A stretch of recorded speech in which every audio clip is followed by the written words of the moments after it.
अस्सलाम वालेकुम व्यूवर्स, आप देख रहे हैं नेशनल सेंटर न्यूज़ और मैं हूं शहवार ख्वाजा। आज हम बात करेंगे Dhruv Rathee, the famous Indian YouTuber. Viewers, जो लोग ध्रुव राठे को नहीं जानते, मैं थोड़ा सा बता दूं कि ये इंडिया के एक बहुत ही फेमस यूट्यूबर हैं जिनके तकरीबन 2 करोड़ 20 लाख फॉलोअर्स हैं इंडिया में, और इनको एक बड़ी ऑडियंस ना सिर्फ इंडिया बल्कि पाकिस्तान और पूरे वर्ल्ड में देखती है। ये ज़्यादातर वीडियोज़ जो बनाते हैं एंटी गवर्नमेंट, एंटी बीजेपी, उनके स्टेट की जो गलत पॉलिसीज़ होती हैं उनके खिलाफ उनकी वीडियोज़ होती हैं, ट्रोल करते हैं उन्हें करप्शन के खिलाफ। ऑब्वियसली जो शख्स इस स्टेट की करप्शन को एक्सपोज करेगा, लाजमी बात है कि स्टेट भी उसके खिलाफ एक्शन लेगी। तो ऐसा ही कुछ हुआ ध्रुव राठे के साथ। अभी पिछले दिनों ही ध्रुव राठे को दिल्ली की एक कोर्ट ने समन जारी किया है, एक नोटिस दिया है। सुरेश करमश्री नकवा की जानिब से ध्रुव राठे को वो नोटिस इशू किया गया है और कहा यह जा रहा है कि जिस शख्स ने ध्रुव राठे को नोटिस दिया उसका ताल्लुक बीजेपी जमात से है, जिसके खिलाफ ध्रुव राठे एक्सपोजिंग वीडियोस बनाते हैं। व्यूअर्स, खबर का ये सिर्फ एक एंगल है कि सुरेश नकवा ने ध्रुव राठे को नोटिस जारी किया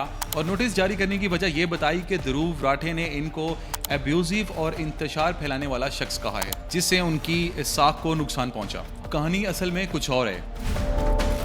व्यूअर्स, असल लड़ाई ध्रुव राठे और एल्विश यादव के दरमियान है। एल्विश यादव भी इंडिया के एक बड़े फेमस यूट्यूबर हैं लाइक ध्रुव राठे। असल लड़ाई इन दोनों के दरमियान थी, लेकिन बात कुछ और हो गई। 1 जून 2024 को एल्विश यादव ध्रुव राठे के अगेंस्ट एक वीडियो पोस्ट करते हैं जिसका टाइटल होता है exposing Dhruv Rathe and his anti state propaganda. अब उसमें वो ध्रुव राठे को ट्रोल करते हैं और कुछ बातें उसमें करते हैं कि ये तो एंटी स्टेट वीडियोस बनाते हैं और ये तो इंडिया के खिलाफ हैं या बीजेपी के खिलाफ हैं। उस वीडियो के रिएक्शन में ध्रुव राठे 2 वीडियोस अपलोड करते हैं, जिसमें से पहली वीडियो के अंदर सुरेश करम नकवा का जिक्र किया जाता है ध्रुव राठे की तरफ से। सुरेश करम नकवा का जिक्र क्यों किया जाता है जबकि वीडियो तो एल्विश यादव बना रहा है? तो होता कुछ यूं है, जो वीडियो एल्विश यादव ध्रुव राठे के अगेंस्ट बनाता है उस वीडियो के अंदर एक शख्स आदिल अमान का जिक्र होता है। व्यूअर्स, ध्रुव राठे का एक फेसबुक पेज था, ध्रुव राठे स्क्वाड। आदिल अमान उस फेसबुक पेज का मैनेजर था ध्रुव राठे की तरफ से। ध्रुव राठे के मुताबिक आदिल अमान को ध्रुव राठे ने ही अपने फेसबुक पेज का मैनेजर बनाया था, लेकिन कुछ कमेंट्स ऐसे किए आदिल अमान ने जो कि गैर मुनासिब थे। ध्रुव राठे के मुताबिक उनको नहीं पता था कि ये शख्स कैसा है। वो कहते हैं कि जो मेरे फेसबुक पेज पे ज्यादा एक्टिव था मैं उसको अपने फेसबुक पेज का मैनेजर बना देता था। एल्विश यादव ने उस आदिल अमान का जिक्र किया अपनी उस वीडियो में जिसमें वो ध्रुव राठे को एक्सपोज कर रहे थे। उसके जवाब में जो ध्रुव राठे ने वीडियो बनाई उसके अंदर उन्होंने हवाला दिया एक्स अकाउंट्स का। ध्रुव राठे का ये कहना था कि नरेंद्र मोदी भी ऐसे बहुत से एक्स अकाउंट्स को फॉलो करते हैं, उन्हें भी नहीं पता कि ये जिन अकाउंट्स को फॉलो कर रहे हैं वो क्या ट्वीट करते हैं, किस तरह के ट्वीट करते हैं। ये बात ध्रुव राठे ने अपनी सफाई में कही, जो कि उस पर इल्जाम लगाया एल्विश यादव ने आदिल अमान के थ्रू कि आदिल अमान ध्रुव राठे के फेसबुक पेज का मैनेजर था और वो गलत कमेंटिंग करता था। ध्रुव राठे ने कहा कि मैं हर बंदे को नहीं जानता, जब मुझे पता चला कि वो कमेंट्स कुछ गैर मुनासिब कर रहा है तो मैंने उसको मैनेजर की पोस्ट से हटा दिया। इसी तरह उन्होंने हवाला दिया अपनी वीडियो में कि नरेंद्र मोदी भी ऐसे बहुत से एक्स अकाउंट्स को फॉलो करते हैं जिनके ट्वीट्स इंतहाई गैर मुनासिब होते हैं। उनमें से कुछ अकाउंट्स का ध्रुव राठे ने नाम भी लिया जिनके अंदर सुरेश नकवा का भी नाम था। ध्रुव राठे ने कहा कि नरेंद्र मोदी ने अपनी रेजिडेंसी पे 15 यूट्यूबर्स को भी इनवाइट किया और उनमें से बहुत से ऐसे थे कि जो गैर मुनासिब किस्म की गुफ्तगू करते हैं। तो ये किसी को नहीं पता होता कि कौन इंसान कैसा है, क्या है। अपनी इसी बात की सफाई देते हुए उनसे गलती ये हुई कि उन्होंने सुरेश नकवा नामी एक बीजेपी के कारकुन का नाम ले दिया। ध्रुव राठे उस वीडियो में कहते हैं कि पीएम मोदी ने अंकित जय, तेजिंदर बग्गा और सुरेश नकवा जैसे लोगों को फॉलो किया हुआ है जो कि गालीबाज और अहिंसक हैं,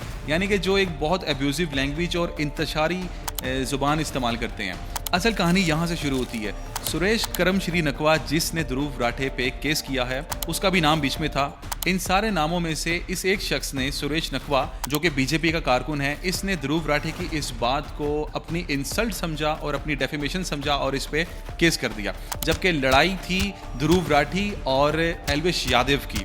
एल्विश यादव ने ध्रुव राठे के अगेंस्ट वीडियो बनाया, ध्रुव राठे ने अपनी सफाई में वीडियो बनाया जिसमें जिक्र किया उन एक्स अकाउंट्स का जिसको नरेंद्र मोदी फॉलो करते हैं, और उनमें कुछ एक्स अकाउंट्स ऐसे भी थे जो बड़े एब्यूजिव लैंग्वेज और इंतशारी लैंग्वेज यूज करते हैं। उन्होंने कहा कि पीएम नरेंद्र मोदी ने भी तो ऐसे अकाउंट्स को फॉलो किया हुआ है जो कि एक एब्यूजिव लैंग्वेज यूज करते हैं। खैर, ये कोई इतनी बड़ी बात नहीं थी केस करने की, क्योंकि ध्रुव राठे की उस वीडियो में सिर्फ इस एक बंदे का नाम नहीं था, कई लोगों का उन्होंने नाम लिया। क्योंकि ये बीजेपी से ताल्लुक रखता था इसलिए इसने ध्रुव राठे पर केस किया, क्योंकि ध्रुव राठे की mostly videos against BJP, against government होती हैं, क्योंकि इंडिया में गवर्नमेंट बीजेपी की ही है। और ध्रुव राठे जो भी अगेंस्ट गवर्नमेंट वीडियोस बनाते हैं उसमें ऑब्वियसली बीजेपी का नाम ही आएगा। तो मेरा यह ख्याल है कि ये ध्रुव राठी के ऊपर एक जानबूझकर एक केस बनाया गया है ताकि उस शख्स को डिफेम किया जाए, क्योंकि जो इंडिया के अंदर करप्शन है, जो गंद हो रहा है, वो उस चीज़ को एक्सपोज करता है, उस चीज़ को सामने लेके आता है। जो सोशल मीडिया पे चल रहा है, ध्रुव राठी को दिल्ली की एक कोर्ट ने नोटिस जारी किया और अब क्या होगा, ध्रुव राठी